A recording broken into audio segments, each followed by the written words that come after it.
So thanks very much for the invite. I really appreciate it. It's good to speak to such a diverse group of people. So my name is Jonathon Mifsud. I'm a PhD student from the Home Side of the University of Sydney, and I'll be speaking to you about my work titled Mining RNA Viruses Across the Plant Kingdom. So this work the talk is mainly about the use of the secondary data analysis and what we can get out of mining sequences from the SRA. So this was work I did in my master's, and it wouldn't be possible without the supervision and collaboration from Rachel Gallagher and Gemma Geoghegan, as well as Eddie Holmes. So this work started out when I was initially doing some greenhouse experiments, planting some Arabidopsis and looking at how stress has affected what viruses they picked up, but I stressed out my plants too much and killed them all. So I ended up looking at what I could get from online sequences. So this is where I came across the 1,000 plant transcriptome initiative, which is an awesome collaboration that generated transcriptomes for over 1,124 plant species. And they did this focusing on across the plant phylogeny. So they covered not just cultivated plants, but a really wide diversity of marine and terrestrial plants. And so what do we know about the plant viruses? Well, if we just plot this out, we can see that there is a large number of viruses identified in angiosperms, and particularly these come from cultivated plants, with 69% of viruses identified in cultivated plants. And this just represents a very minute amount of plant diversity overall. And then if we look down at the other plant groups, we see that we hardly know anything about the mosses, about the lycophytes, ferns, etc. And this can be an issue when we're trying to reconstruct the evolutionary history of different plant virus groups, because we really don't know about the viruses in those lineages that came before flowering plants. So if we were to have a better sample, we could begin to ask questions such as how the evolutionary transitions, such as terrestrialization, have shaped the plant environment. Because as you could expect, from a virus perspective, the lifestyle change from, say, a marine environment to a terrestrial environment is very different in terms of transmission, protection against replication. So it could be fascinating to look at these things as well. There's a bunch of features in land plants that are very different to those in marine plants. One could be the plasmata, which is a channel that crosses adjacent plant cells and is narrow and unstructured. And this could be a barrier to the movement of larger virus particles, such as double-stranded DNA viruses, which is one of the reasons hypothesized that we see such a wide abundance of double-stranded DNA viruses in the green algae, the chlorophytes down here, but not in some of the groups up here.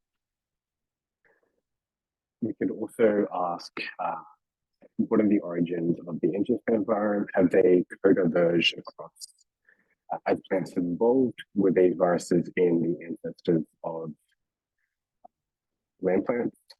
Or have they more recently been a result of cross-species transmission, say as angiosperms diversify and gain decisions in more and more invertebrates, such as aphids, have they came across during that? So to do this, I'll just briefly talk about the methods. We take the transcriptomes, we download the raw data, the reads, we assemble these, do a bunch of blasts, chuck these into phylogenies and come up with some candidate viral sequences. I'm happy to talk more about this later on if you want to chat about methods. Skip over it. So what did we find? We identified 104 novel plant viruses and expanded the host range of 13 virus families to include mold plants for the first time. And you can see here just on the right that many of these groups are now beginning to be filled out. And that they're, in terms of the genome structure, they represent, they're similar to that of the angiosperms, mainly single-stranded RNA and double-stranded RNA viruses. This is of course from RNA sequencing, so you would expect that there are some biases here. And from the viruses that we found, while we did see some evidence of codivergence where the lower plants for the mosses, your ferns, their viruses did fall basal to that of the land plants and suggested some codivergence. For the most part, we saw a lot of cross-species transmission, and what this looks like. To some extent, this is probably a simpler example is the Benigridae. We have the fifth strand on the left and the virus strand on the right. And you can see that, say, for the lower plant here, there are a lot of cross branches, which indicates some evidence of cross-species transmission or not a simple codivergence scenario. And we can test this for a bunch of plant virus families, and we see the most jumping is the most commonly predicted scenario. One example that we can look at a bit more closely is the Secoduridae, which is a plant virus family known to infect a bunch of crops. There's a bunch of disease-associated viruses in there. All of those in green are those known to infect antigens, so flowering plants and as well. And this orange group here is a couple that we found associated with bryophytes and ferns for the first time. And you can see, interestingly, that they fall within a known high plant clade, so they're viruses, which are associated with a bunch of diseases. And interestingly, I would say personally, this suggests also cross-species transmission, the fact that they're quite close. They're still quite divergent. I think, if I remember correctly, about 50% amino acid identity, but their position suggests maybe cross-species transmission from their vectors, which I think can be limited. And interestingly, if we look at the proteins in this virus, like many plant viruses, they contain what is called 30K movement protein.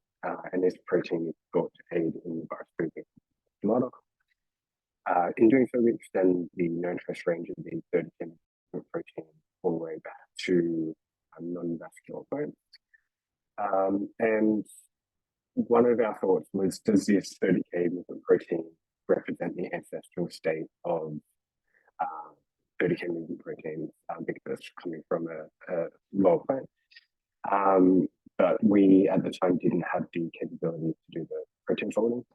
Luckily, this year, another group, COVID et al., looked at this. A really fascinating study. They folded a bunch of 30K movement proteins, including these ones identified in the study, and found that, like our phylogeny, the evidence suggests cross-species transmission, as the 30K movement proteins in our sequences didn't represent an ancestral state. It was much more similar to those in the viruses, and looked like it had been present after the secoviruses, and a bunch of virus families had diversified in angiosperms.